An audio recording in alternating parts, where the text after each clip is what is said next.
திருச்சியில் செய்தியாளர்களிடம் பேசிய நாம் தமிழர் கட்சியின் தலைமை ஒருங்கிணைப்பாளர் சீமானிடம் ரஜினியின் அரசியல் ஆர்வம் குறித்து கேள்வி எழுப்பப்பட்டது.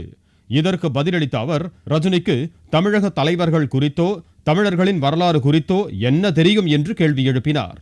நாங்கள் அவர் வர வேண்டாங்கிறோம், அவர் வர தேவையில்லைன்னா எதிர்க்கிறோம். அவர் என்ன செய்வாரோ அதை நாங்களே செய்வோங்கிறோம். புரியுதா? அவர் என்ன செய்வேன்னு சொல்லுவார்னு வைங்களேன், நாங்களே செய்வாங்கிறோம். இது ஜனநாயக நாடு. ஜனநாயக நாடு என்ன ஜனநாயக நாடு? ஜனநாயக நாட்டில் தண்ணி வைக்கும்போது காவிரியில் அடித்து வரட்டும் போது உங்கள் ஜனநாயகம் எங்கே போய் படுத்து கிடந்துச்சு? யார்கிட்ட என்ன வச்சுக்கிறீங்க? ஜனநாயகம் என்ன வச்சுக்கிறீங்க? இது ஏன் வீடு?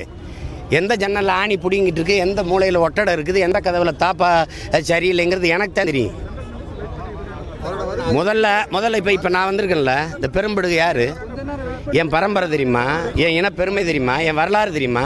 எதுவுமே தெரியாத எங்களை ஆண்டறணும்னா என்ன அர்த்தம்? அது தமிழகத்தில் 40 ஆண்டுகளாக வசித்து வருவதால் ரஜினி தமிழராகிவிட முடியாது என்றும் சீமான் கூறியுள்ளார். அப்போ நான் 26 வருஷமாக மகாராஷ்டிராவில் 26 லட்சம் பேர் வாழ்கிறோம், பல ஆண்டுகளாக வாழ்கிறோம். அப்போ நான் பச்சை மராட்டியனா? இதெல்லாம் என்ன பேச்சு? நீங்கள் பச்சை தமிழன்னா பல 400 ஆண்டுகளாக இந்த நாட்டில் இருந்த ஆண்டு கொண்டு இருந்த வெள்ளைக்காரனை ஏன் விரட்டினீங்க?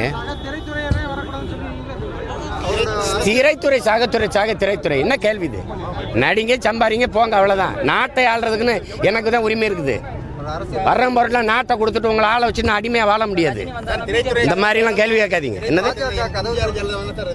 அதுதான் நீங்கள் என்ன சொல்கிறீங்க? உங்கள் தாத்தா காலத்தில் உங்கள் வீட்டில் திருடினேன், உங்கள் அப்பன் காலத்தில் வீட்டில் திருடினேன், இப்போ நீ ஏன் எதுக்குறாங்கிறீங்க? அவங்கெல்லாம் திருட விட்டதுனால தான் இப்போ நான் எதிர்க்கிறேன்.